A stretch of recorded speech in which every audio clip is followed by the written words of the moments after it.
intéressant, le hashtag, c'est qu'il crée un lien conversationnel avec les gens. Autour de l'escalade, autour de grimper ou de dépasser les sommets ou des choses comme ça, par exemple. Gardez-le et tracez-en la ligne. Et vous verrez que les gens vous produiront sous votre hashtag, comme si c'était une nouvelle marque, comme si c'était une ligne éditoriale. C'est que le rugbyman parle aux escrimeurs, que les nageuses parlent aux athlètes. Et donc, pour moi, c'est ça, c'est l'école par la transmission et pas simplement l'école par l'apprentissage des bonnes techniques pour devenir un champion.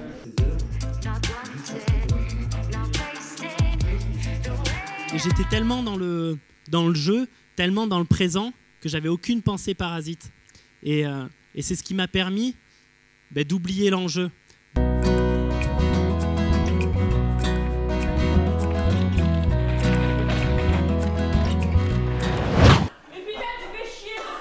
dès que vous êtes tendu, si vous croisez les bras, la difficulté c'est d'arriver à scander, à donner du dynamisme.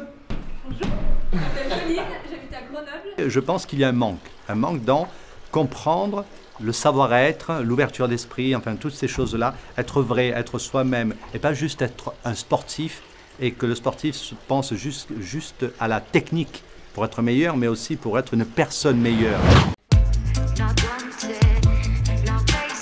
Il faut croire en ce que vous racontez, il faut y mettre de la passion.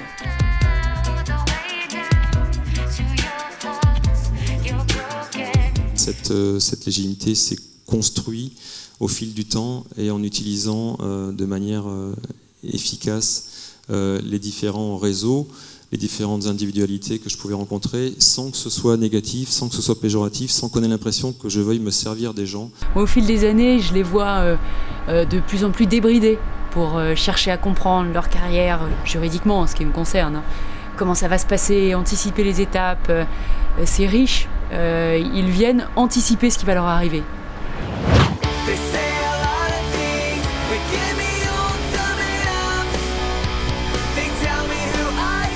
Oh, franchement c'est dur. Quand je vais regarder le cyclisme là à la télé, ça va plus être pareil, je veux dire putain, ils sont vraiment forts quand même. J'ai l'impression qu'aujourd'hui, si je parle de la gagne, pour moi, c'est finalement d'avoir quelque chose au bout du compte, au bout de 35 ans de carrière, d'avoir creusé un sillon qui me correspond.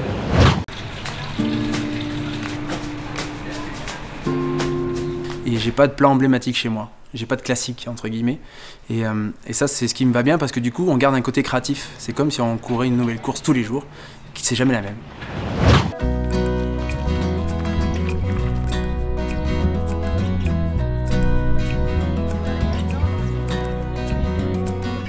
On se pose même plus la question de l'utilité parce que c'est quelque chose qui vit, quoi. C'est fait par les hommes et pour les hommes.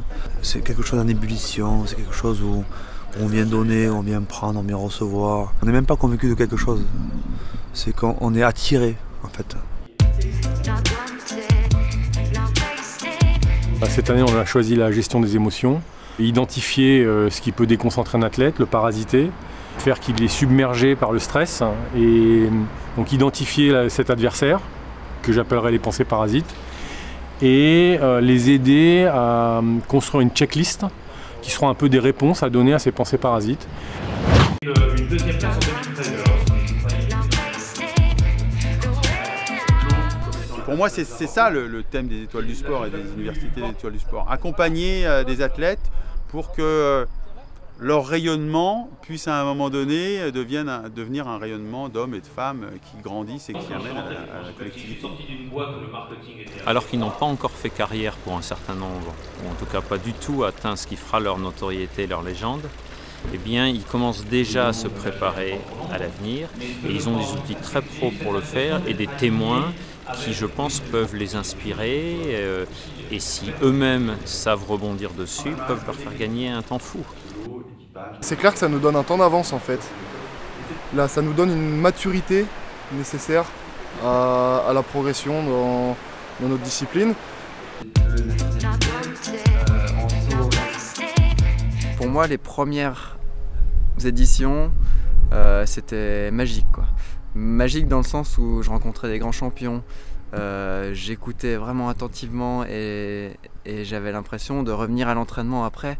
Et j'étais reboosté pour quelques années, quoi. Et au fur et à mesure, j'avais l'impression de me reconnaître de plus en plus dans les interventions. Mais grâce à eux, j'ai quand même pu gagner beaucoup de temps par rapport à ça.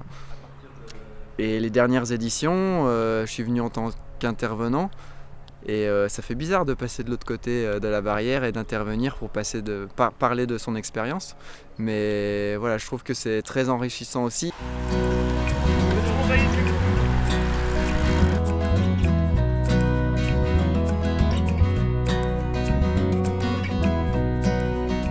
Moi, je le ressens comme un accélérateur.